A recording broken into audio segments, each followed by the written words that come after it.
When is the right time to replace something? For the last few months, this question has bugged me over and over. You see, I'm a very pragmatic person, and I'm not one to replace anything just because it's out of style or doesn't look good anymore. For as long as it's doing the work it's designed to do and fulfilling what I need it for, I will use it as long as possible. But today is the breaking point. Enough is enough. I've been using this desk for the last 9 years in this cramped space. And no, I don't have any other space in the entire house where I can readily move and set up my home office. So while I can't do anything about the tiny space right now, I can, however, do something about this desk, which is to finally replace it. Why? Just look at it. For starters, it's small. Well, it used to be more than enough back when I was just using a laptop. But not until last year when I had to use an external monitor and a condenser mic system. And with an external keyboard and mouse, I barely have room left to even fit a glass of water. And with all that weight, the entire desktop has sagged lower and lower over time. If you stare long enough, it's almost shaped like a pagoda. But wait, there's more. The handle on this drawer has split apart, so it's annoying to open and close. I have to crouch every time I need to see and retrieve items in this lower cabinet. The magnetic stopper on this door just vanished one day, so it doesn't look right anymore when closed.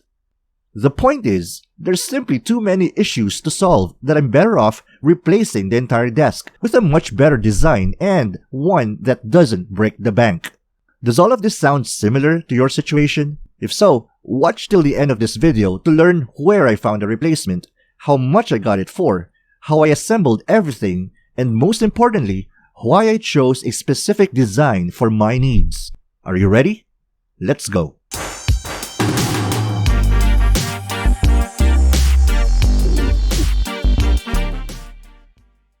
Okay, first things first. Using the keyword search phrase, home office desk with drawers, I went on Lazada and scrolled through numerous postings, shortlisting any that satisfied my top 4 conditions. 1. It must have drawers or some kind of storage solution. 2. It must closely match not the length and width of my old desk, but the length and width of my actual workspace. 3. It must not exceed my budget of 3,000 pesos. And 4. It must have at least a 4-star rating with testimonials and images from real customers. And this computer desk with 3 drawers and 4-tier bookshelves is the one that satisfied all my 4 conditions. I really like this white version because it looks so immaculate and matches my white wall. But sadly, it was out of stock at that time, so I ended up buying the brown version that you'll see in the rest of this video. Regardless of the color, it sold for 1,849 pesos or $36.74. So when it was delivered about 4 days later, the first thing I did was check if the package is complete, using the assembly instruction to cross-reference the different parts. By the way, if you follow all the diagrams, you'll end up with a desk where the bookshelves are on its left side. But I wanted the shelves on the right.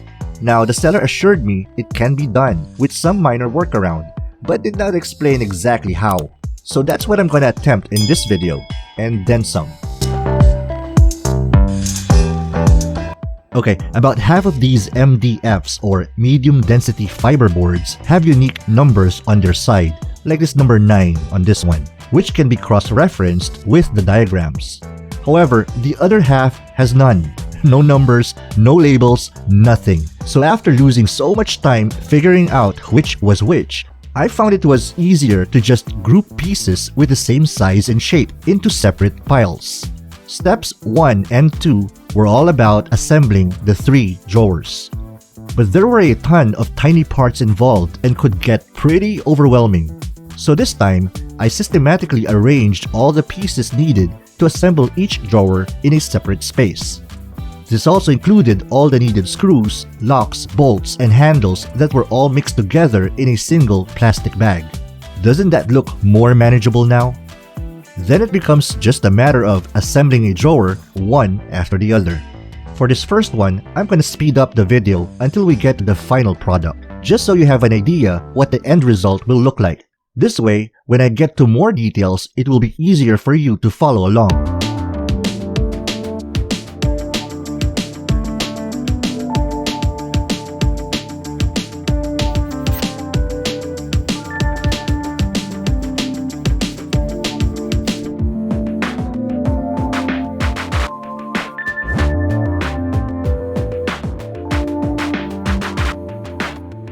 So this is drawer number 1, and as you can see, it's almost shaped like a cube.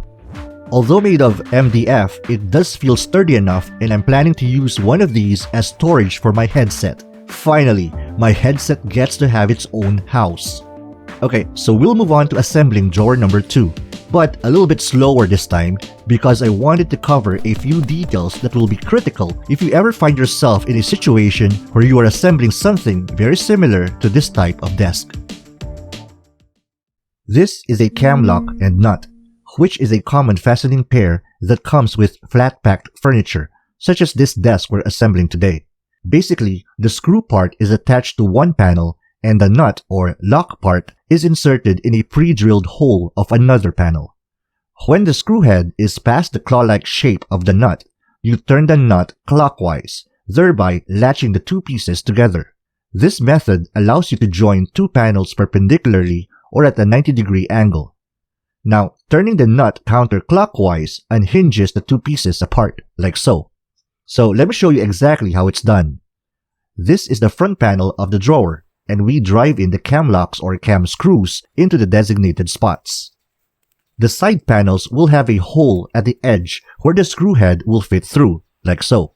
A second hole, the size of the nut, is also pre-drilled at a distance where the screw head will be at the center of that hole. Push in the nut until it's flush with the panel. Then, turn it clockwise so its claw hugs the screw head inside, locking them together. If you're unable to push the nut all the way in, it means that its claw is bumping against the length of the screw. So, visually check the clearance and adjust the angle accordingly as you insert the nut in. The front and side panels will have slits that should perfectly align. This is where you slide in the bottom panel, like so. Then set the rear panel, making sure that its slit catches the bottom panel. Then drive in the provided wood screws to fasten the rear panel in place. Finally, we install the drawer knob at the front panel. From the inside, slide in the provided metal screw through the pre-cut hole at the center. Connect the knob outside, then secure the two parts together with a screwdriver. Okay, after assembling the three drawers, we now focus our attention to putting together the 4-tier shelves, which is step 3 on the instruction. For this stage, it involves 8 different panels and 24 of these provided wood screws to fasten all the pieces together. Alright, let's do this one panel at a time.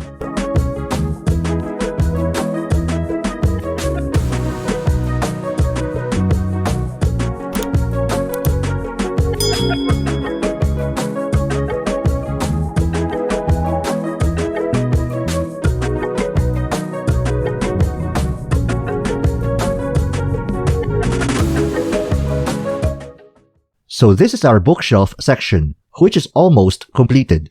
Almost. But first, I wanted to point out 2 things. 1, it's gonna be wobbly despite this cross panel behind it. Because 2, I haven't mounted the middle cross panel here, which will also serve as the support panel of one end of our desktop. And the reason I haven't installed the middle cross panel yet is because I'll need it later on to configure the drawers section to be on the left side of the desk. So for now, let's assemble the drawer section.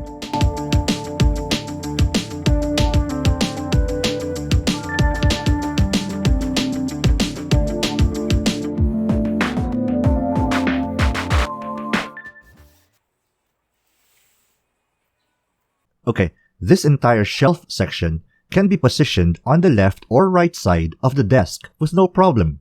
For my setup, I want it to be on the right and this drawer section on the left. But if we look closer, these 2 tiny holes for wood screws are on the left side. And by default, this is the only side where the crossbeam that supports the entire desktop will anchor on. because if we look at the right side, there are no tiny holes. This means we can only position this entire drawer section on the right side of the desk. So to work around the issue, I need to create 2 tiny holes here at exactly the right spots. Remember that middle cross panel of the shelf that I haven't installed on the shelf yet? Well, I clamped it here temporarily because I'm gonna use its holes as my guide where to drill. And with that, let me bring all of these to my work area for the final setup. Okay, so I've already installed this crossbeam, thereby joining together the shelf section on the right and the drawer section on the left.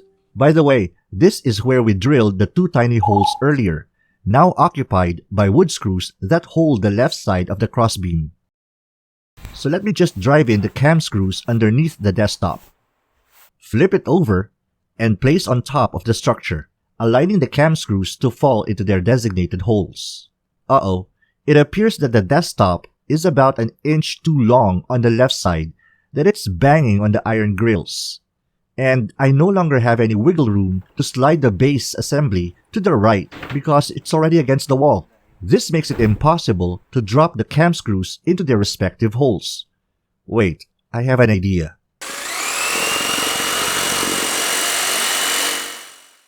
After implementing a simple workaround, I was able to align the cam screws to their holes. So, we can now go ahead and secure this left side of the desktop with the locking nuts.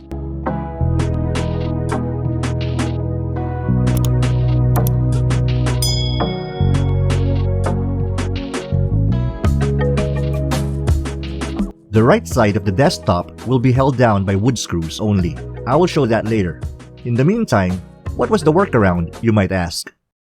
Well, I simply cut an inch off the left side of the desktop. While it has lost its finish, I'm okay with that. I'm planning to wrap the entire desk with white cabinet lining anyway, and that's maybe for another video. Anyway, I noticed that the desktop seems to be tilting down to the left. Using a spirit level, I was able to confirm it so. I realized it was because of the uneven flooring. Good thing I had an extra rubber matting from a previous project. So I cut a couple of pieces and used them as a wedge to lift the entire left side by 1 centimeter.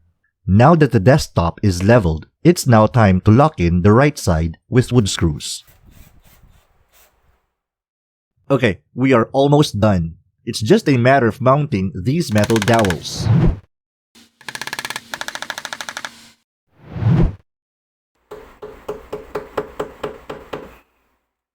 It's actually quite a simple and ingenious method to keep you from pulling the drawers too far out and prevent them from falling off. At the end of the entire assembly, I'm left with a lot of extra wood screws, dowels, and cam lock and nuts, which is great. But what's even greater is that after returning all my computer stuff and doing some minor organizing, my workspace now looks like this.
Okay, so I'm gonna drop this mic because it's time to produce my next video.